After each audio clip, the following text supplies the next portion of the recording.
说书是天底下最快乐的事情，尤其是碰见投脾气的观众，哎，发自肺腑的高兴。太完美啊！你慢说还挣钱，真的，花点钱我都乐意啊！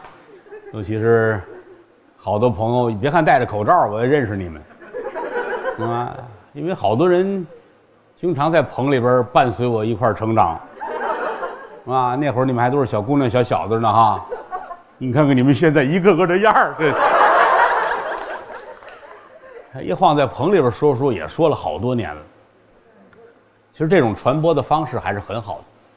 你说在剧场里演，你比如德云社小剧场，那屋里起满坐满了，也就是300来人、300-400人，人家有消防要求不允许，那不像当年。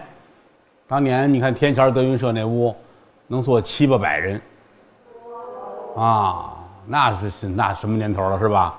现在不允许，人也对，注意消防安全，尤其是那个100年老建筑，出点事儿了不得。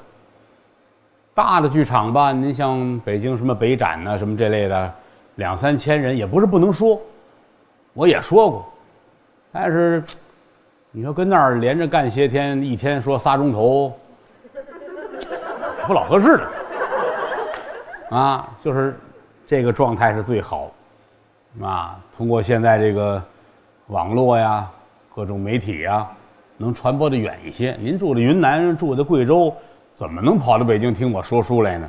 是不是？这您在家里边，甭管3000里地、5000里地哈，抱个 iPad， 打个手机，你就能指着郭德纲骂啊，这个很方便，很方便啊，很好。其实是观众的热情非常打动我。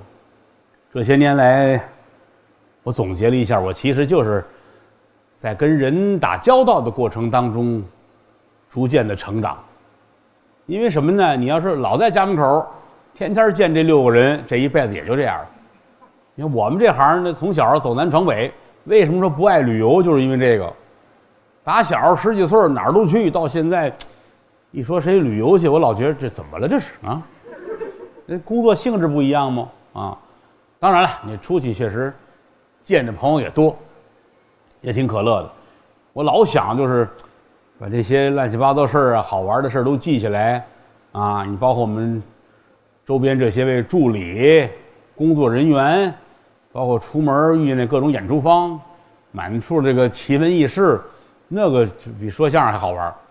我们都是通过这些个才成长成今天这个状态啊。我印象很深，有一年上山东淄博演出去，说相声去啊。落地之后，人家来接我们。哎，有一车，这郭老师您坐这车吧，于老师您坐那车吧。哎，我坐这车，我打一上车，这司机就兴奋的就不行了，开心呐，可以理解，人家跟人讲我爱听您相声，啊，好，谢谢谢谢啊，这说着高兴，说着说着他把手机掏出来了啊，你猜猜谁在我车上啊？这什么？哎，郭老师来接电话啊。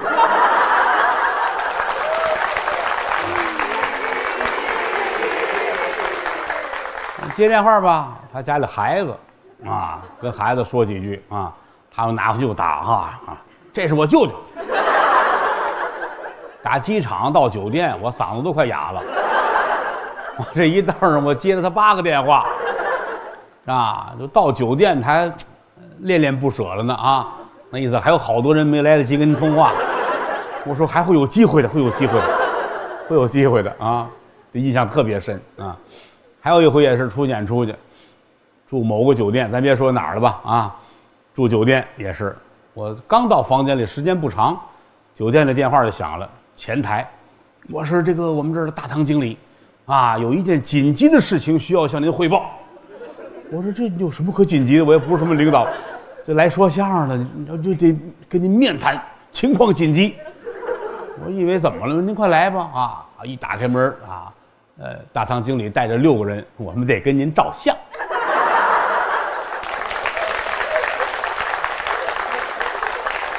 我这不是紧急情况吗？很急啊，他们都等不了了。他怕明着跟我说不让他进来。还有一年在哈尔滨演出也是住酒店，啊，有时晚上演出呢，吃完中午饭呢，下午就躺一会儿，稍微午睡一会儿。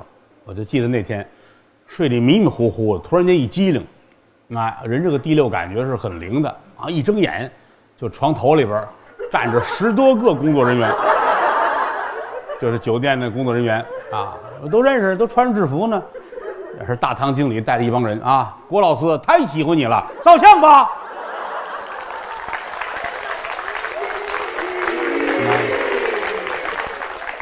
他有钥匙，你这玩意儿受了受不了。所以后来我们到哪儿去都提前说，不许私自打开客人房门，知道吗？进来之前跟我说一声，你这黑更半夜谁受得了啊？您各位出去不会遇见这种事情，但对我们来说，这个家常便饭。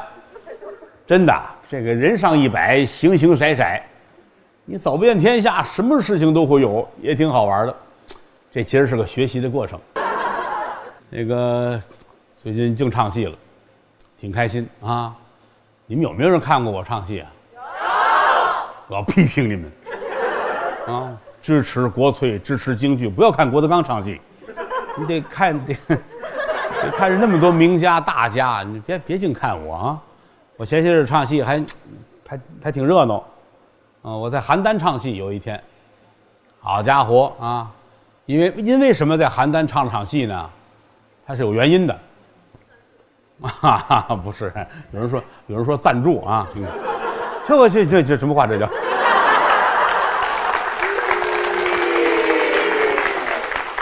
也不能说不对，我做了一个广告代言，人这厂家在河北大名，在大名，哎。人这厂子人都在那儿，按照合同规定呢，我得上人厂子去一趟，到人公司溜达一圈，这是合同要求的。但是呢，要是坐动车去呢，2、3个小时坐车能到，但从我们家到动车站呢，也得2、3个小时，就得6个小时。要开车去呢，就得5个小时。可关键从那儿完事之后呢，我还要去趟天津。所以我们大伙儿算这时间，算来算去是还是开车去。但是当天呢是要当天开车去，我这早晨天亮我就得走，开车也受不了啊。完事儿还得就往天津赶。后来他们说您呐头天来，头天到不就得了吗？头天到呢，住的邯郸，因为邯郸离着大名1个小时，他们说那儿还好一点啊，方方面面。其实大名也挺好，我去了知道，好家伙，哎，酒店呐、食宿都不错。然后就有那个热心肠的，来都来了，邯郸唱场戏吧。你看他跟我说别的哈，来都来了，来场足球赛吧啊！我就跟他说你该干嘛干嘛去吧，是吧？他一这个玩意儿，人都有上当的地方。任何事情只要能够迷惑你，他就一定有打动你的地方，这是很正常的事情啊。他说那儿有什么这个。哎，农具展览我准不去，啊，说有牲口室，那于老师准去，你那不就是呗？他们说这您唱场戏呀，就这一棒子给我打中了，我可开心了哦。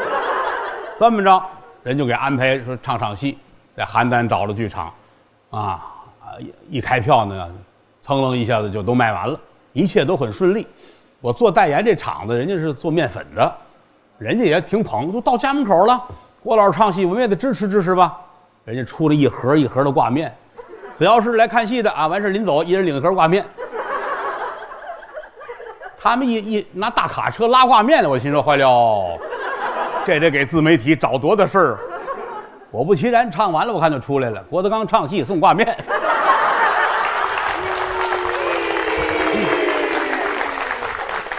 我现在我倒是什么都不爱生气，因为好多事儿都是我想的前面，你们干的后头的。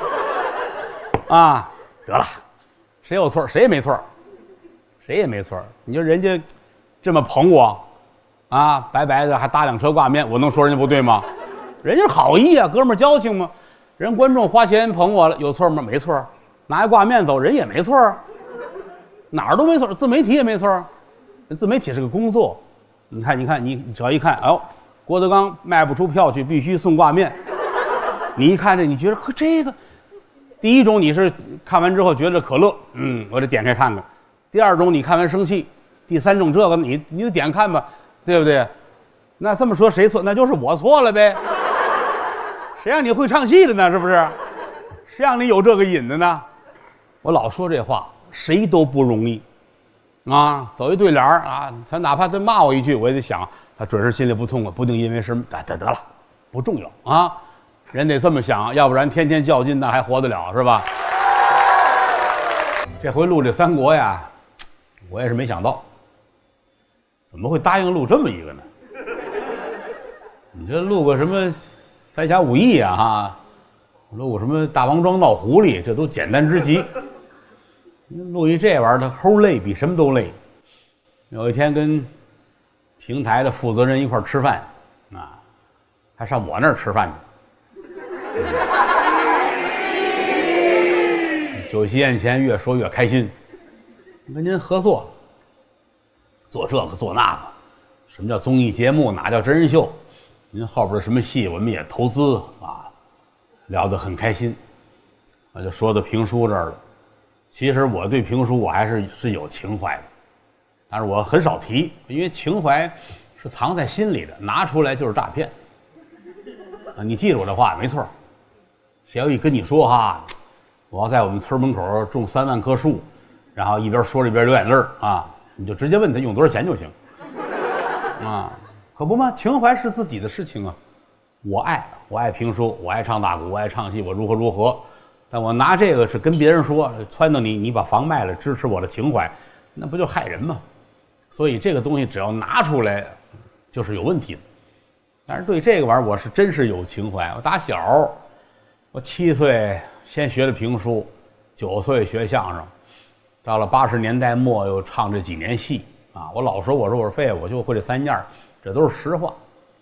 所以说，人家跟我一说，哎，录评书，我还挺高兴啊。当然，人家给的也不少啊。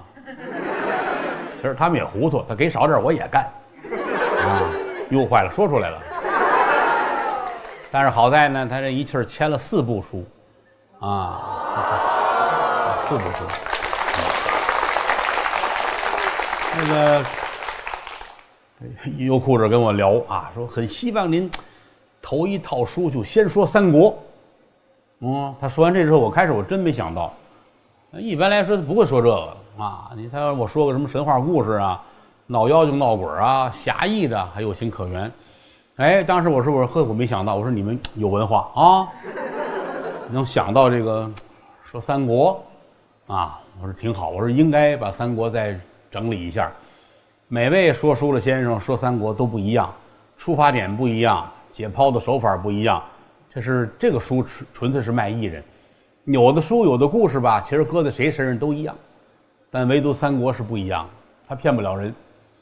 他必须是念过书的人，单纯往下捋着故事跑就没劲了。哎，我还挺高兴，我就答应他们，所以就开始录三国。这一开始录我才知道我上他们当了，他们有个游戏是三国。我说你们这个有想法啊，那俩能绑在一块儿。当然后来人家让我给这三国游戏代言，我想想也行啊，俩好合一好呗，是吧？哎，尤其是德云社游戏部的部长侯震老师，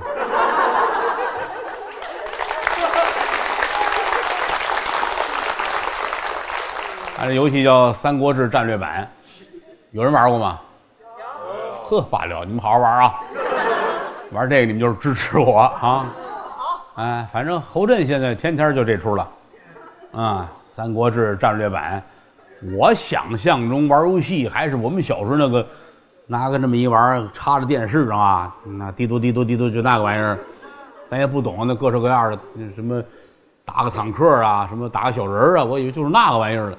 咱哪知道现在这是高科技啊，高科技，挺好玩呗啊，玩这个也是支持我啊。那个我努力啊，有时候看老侯玩，我还觉得挺有意思。挺有意思，他说好多游戏人家拍电影了，也做了戏，什么有大批的拥趸都喜欢啊。游戏够呛，要拍戏我可能还凑合啊。我一说这，可能有人说哟，他又要拍戏了哈。别害怕，这个玩意儿一定会有一个戏成功的。哎，就是咱就一个戏一个戏的来，所以这是市场所决定的，也没谁对也没谁不对，无所谓的事儿啊，挺好，能坐在这儿踏踏实实跟各位说书聊会儿天儿啊，讲讲三国，我觉得就已经很开心了啊。要在剧场里边，这喊起来可热闹了哈！你们上来，你们下来，你们上来，你们下来啊！好多演员可爱跟观众玩这个了，但是你看德云社演员聊天也是，哎，我们爱跟观众说这个，但是东北演出的时候我们不喊这个，因为他们真上来。东北人热情，东北观众哈，你一喊你上来，他真上来啊！干啥呀？你怎么了？谢谢各位吧，大伙儿这么喜欢。能力一般，水平有限，说书现在这行其实挺微，没有什么人愿意干这个，因为培养一个说书的可能得拿几十年才能培养出来，你要培养一个综艺明星可能简单一点，所以这就难在这儿。你也没有舞群，也没有乐队，也没有什么就靠着自个儿一个人跟这说，但凡有一点有问题，就让人看出来了。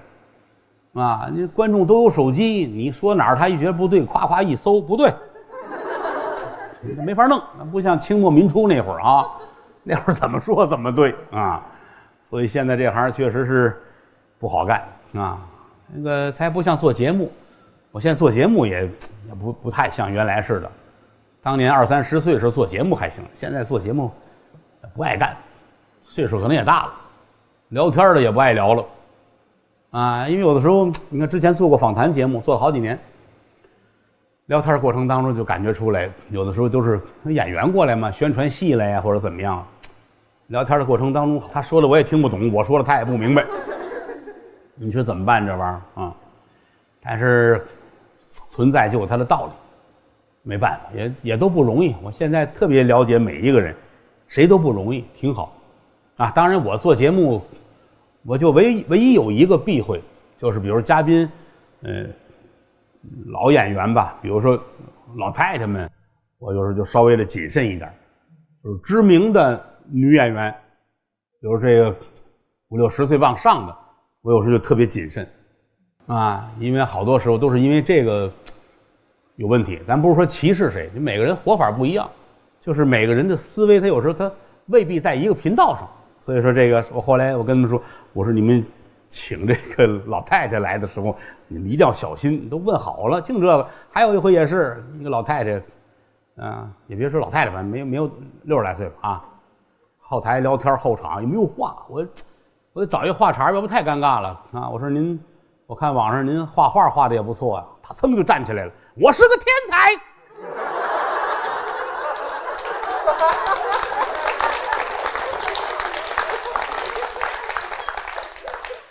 我那经纪人他们在这边，我就回头我问他了吗？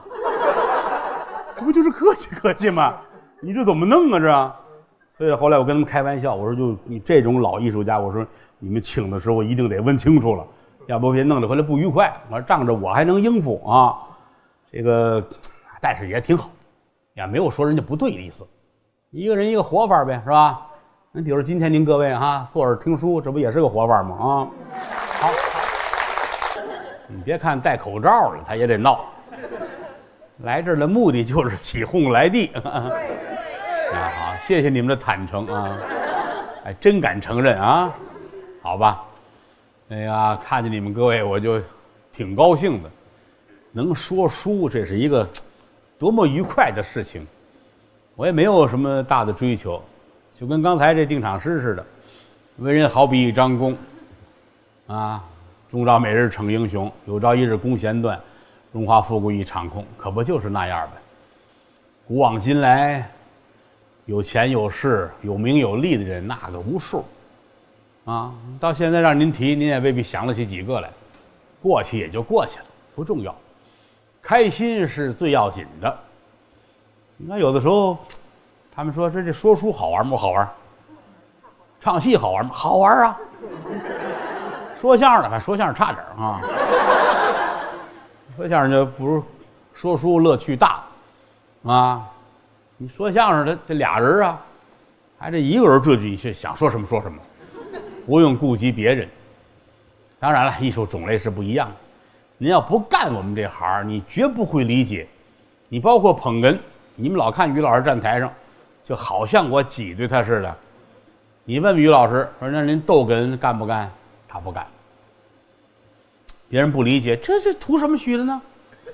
天天站台上人说啥，说他爸爸，说他媳妇儿，说这说那，这个怎么解释呢？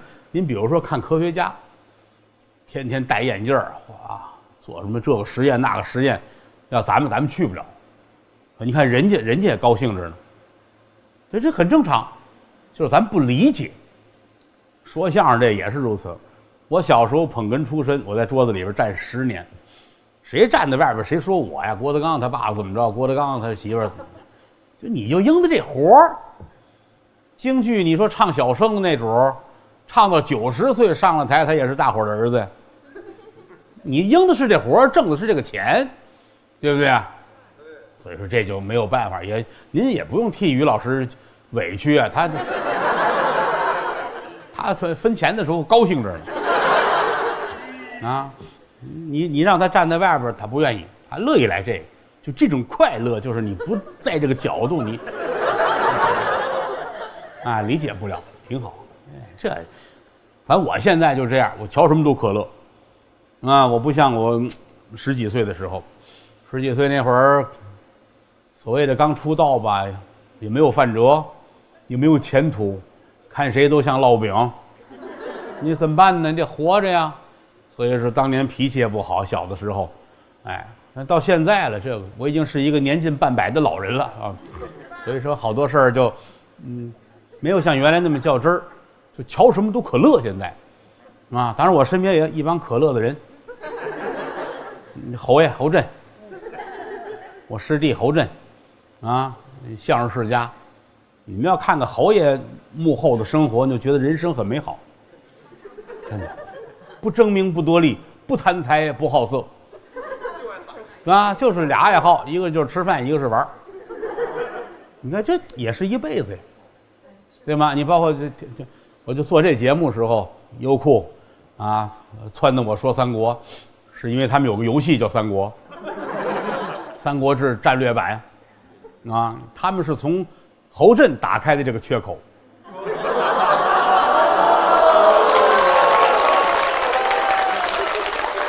真事儿啊！头一回吃饭啊，他们游戏那负责人特意挨着侯震，拿手机。侯爷，你想，你要跟他说数理化，他不理你，你就沾这。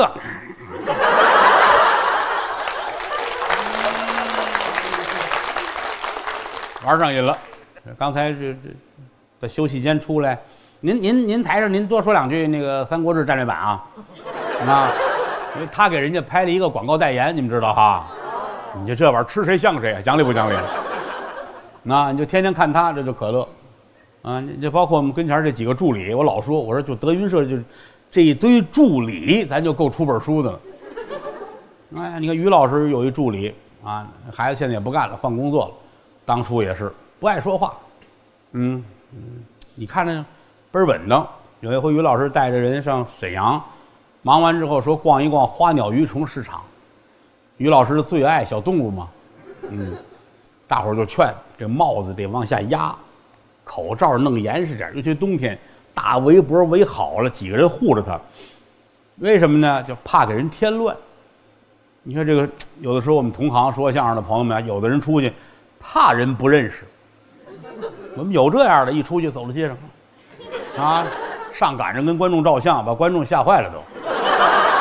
真有啊，人不认识他是谁呀，过去跟人照相去，啊，净有那样。你看这熬到于老师这儿就怕人认识，他就想踏踏实实的逛花鸟鱼虫市场，啊，看看卖鸟的，看看卖笼子的，就高兴不行了，就怕人认识，啊，缠得倍儿严实。哎，包括当地的朋友们几个人围着于老师，他这助理这小孩儿啊，从来不说话，倍儿蔫。哎，下车的时候大伙儿还。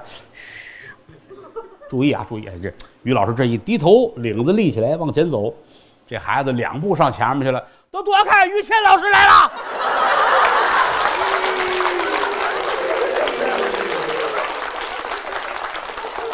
结果没逛成，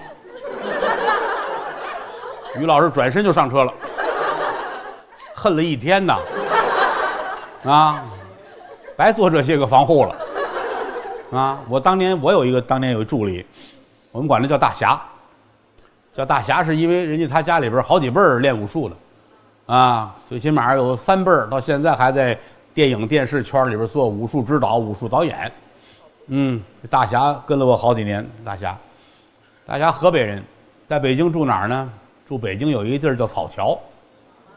北京的草桥，他住那儿，啊，他有一最大特点，比如在城里无论干什么事接下来要去哪儿，无论去哪儿，得回到草桥，从草桥走。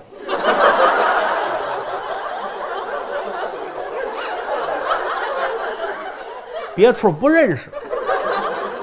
后来我跟他说：“我说你听说过那句话吗？什么话呀，叔？”他管我叫叔，因为他叔跟我是哥们儿，所以管我叫叔。啊，叔，什么话呀？我说有句话你应该写在本上，就是草桥是通往世界的地方。